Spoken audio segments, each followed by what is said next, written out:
Okay, one more and I promise I'll shut up. I probably should have titled this video Western Maryland Jake Strikes Again, but I will title it something different. But we are going to go over a couple of things that are, well, one's brand new and another one is fairly new. But these are both items Western Maryland Jake has found for me. Number one is an Atlas 53-foot 6-inch Express Reefer in Denver and Rio Grande. This thing is cool as can be. I've wanted one of these for a long time. I don't know if anyone ever watched my one and only catalog review I ever did, but it was on the 2008 Atlas catalog, and that's where these cars debuted, was in that catalog. I have never seen one in the wild, never seen one in person, and naturally Jake manages to find me one in the one railroad name that I wanted it in. So, very cool. If you guys have never seen one of these things are dope. They have separate details everywhere. Your hatches and everything work just like your normal Atlas Master Reefers, but your suspension is completely, they're actually true sprung trucks, which most Atlas stuff does not have. I thought that was just cool as shit, personally. So, let me get around. I'll probably have to do this on this back. Yeah, we can do it on the front side here. Hold on. So, something I noticed when I was looking under the car, and I'll flip it so you guys can see. So if you see there, you have air hoses on both sides. So you have the actual brake hose with glad hand on what would be your left side there. And this other hose hanging down, which is right about here, that is the steam lines for passenger cars. These express reefers were designed to be on passenger trains. Excuse me, allergy season. So if you watch old videos of steam trains, steam passenger trains, you will always see one of these tucked in, at least one or two. So, pretty cool. Hold on here, let me flip him over. So, yeah, typical Atlas, good detail, brake shoe detail in there, undercarriage detail, brake cylinder there, air tank reservoirs, air reservoir tanks, however you want to say it. But there is a better shot of that steam line that I was talking about, and there is your brake hose with glad hand on the other side. So I highly suggest these. You guys, anyone that models in kind of the same era that I do, find one of these. You are going to be impressed. Like I said, the doors and everything all open up just like a normal Atlas Reefer. Unit number 2. Here we have a brand new, and I even kept the little stupid MTH coupler thingies on there so you could see that it was brand new. Obviously an MTH 36-foot woodside reefer in Rio Grande. I love the simplicity of this car. I know it's not like a billboard reefer or whatever, but I'm still fine with it. These 36-footers are actually really nice. These are detailed quite well. I mean, it's not quite an Atlas, but still, it's really nice. All your hatches and everything open. Your doors. Sprung trucks. Losing my little coupler packet there. Don't care. Good undercarriage detailing here. You can see the wood planks and everything for the floor. Obviously a newer MTH, probably close to brand new, but with the little inspection sticker or whatever the hell that is on it. But once again, like I said, Western Maryland Jake found this one. Thank you again, as always. But these, yeah, I like these little cars, and I do not see this in this road name often. So I am perfectly fine with this car. I like it. I like it a lot. I've got a couple of these MTH Woodside, the 36-footers. They're fine. They blend in with a 40-foot Woodside reefer just fine. I do need to get on the ball. A lot of guys are telling me I've got to try an RMT reefer. I will, if I don't find one at York, I'll try to find one at my local, well, first I'll try to find one at my local train show here, which is coming up in a couple weeks. So it's about a week before York. So I'll try to find some RMT stuff. So move him out of the way. Next one here is kind of weird. This is just kind of a funny story.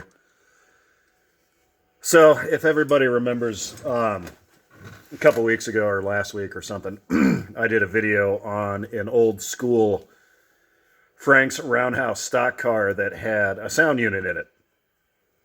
Well, I got quite a few comments on that. The first one that chimed in was Dell Hudson, and Dell had a great suggestion. He's like, hey, you know, if I had one of those, I'd put that in a scale stock car. I was like, yeah, that's a good friggin' idea. And no bullshit, within 10 minutes, I had another comment from Massimo. All you guys should probably know who Massimo is. And he said he had some of these that he had actually put the QSI sound units into scale cars. So I was like, what the hell, I'll give it a try. So it turned out it was easy as hell. This thing is mounted with Velcro. So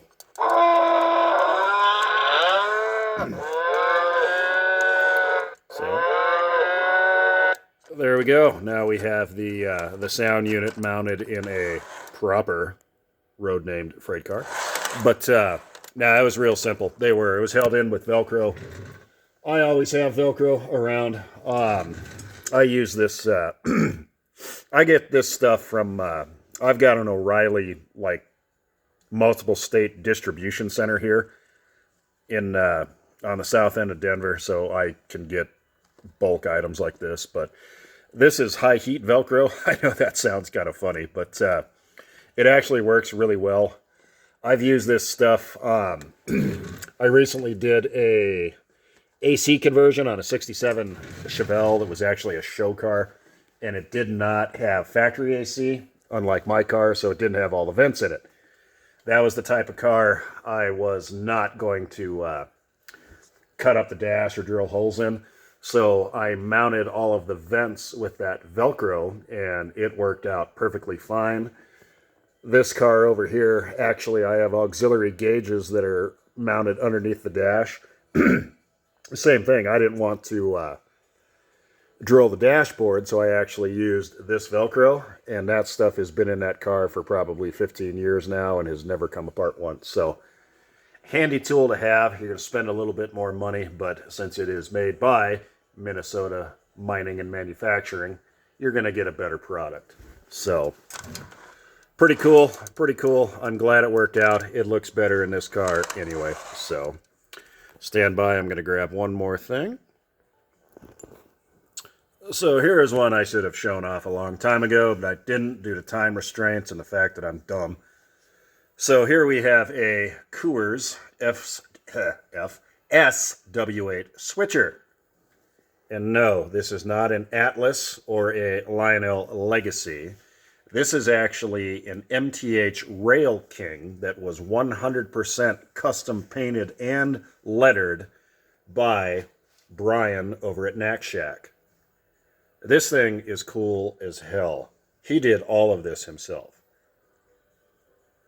This started out as a new in box, and he reached out to me. I didn't ask him to make this for me. He reached out to me. If you guys, he has one of these, and if you watch his video, it started as a PS1, but he added PS3. He put a smoke unit in it, which MTH never has done. He figured out how to do that. He offered me all the same stuff, but I was like, you know what, man, I'm fine with PS1. And that's what I was delivered, so I'm fine with that. What's cool about this, I had a trip last summer. I went up to Greeley, which is a little cow town just north of Denver, and saw 4014. It made a stop at the Colorado Model Railroad Museum. But after we were done with that, I had one of my friends. It actually was the guy that had the 57 Corvette that's been in my garage before. We went to the Colorado Railroad Museum, which actually is directly across the street from the Coors Brewery. But what's ironic is this switcher was on display at the museum. I had sent Brian pictures just to show him the museum, and he actually lettered it for the unit that is at the museum. So this is cool. This is the one that actually was bought by the or Coors bought this from the Rock Island Railroad. So originally it was a Rock Island SW8, but Coors bought it, gave it a new life, and all sorts of neat stuff. So, and now it's still alive, which is cool.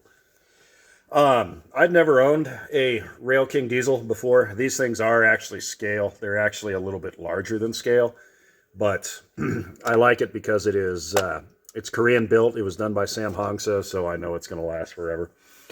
And it even came from my favorite catalog, MTH Volume 3, 1999. So we can do a little bit of sound here. Don't be impressed by the sound. It's PS1, but PS1 is fine with me. Another fun fact here. So the Denver and Rio Grande Western actually never serviced the Coors Brewery. The Coors Brewery was, other than their own stuff, which they did within their own yard, they got all of their deliveries from the, Colorado and Southern / CB&Q, which later became the Burlington Northern, and to this day, it is serviced by the BNSF. It was never once serviced by the Rio Grande. The tracks went in the opposite direction. So Union Pacific never touches the Coors Brewery either. But stand by. Let's get our famous little noises here.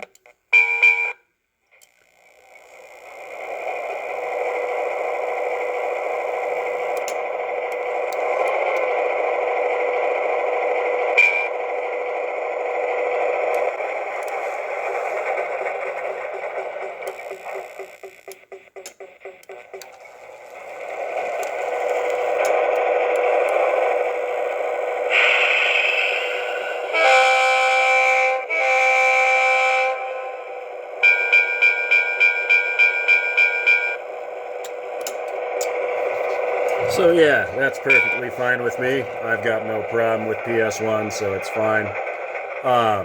I can't tell you how good of a job Brian did on this. I appreciate this so much. I mean, this looks as good as something that came out of Lionel or MTH or Atlas. So, and I got mine for a whole lot cheaper. But this thing is just awesome. So this will look good when I finally get a little brewery scene up there on my layout, which I am trying to do. So, but anyway, I really felt the need to share this thing. And like I said, Brian, I can't tell you how much I appreciate this. This thing turned out so damn good. It's not even funny.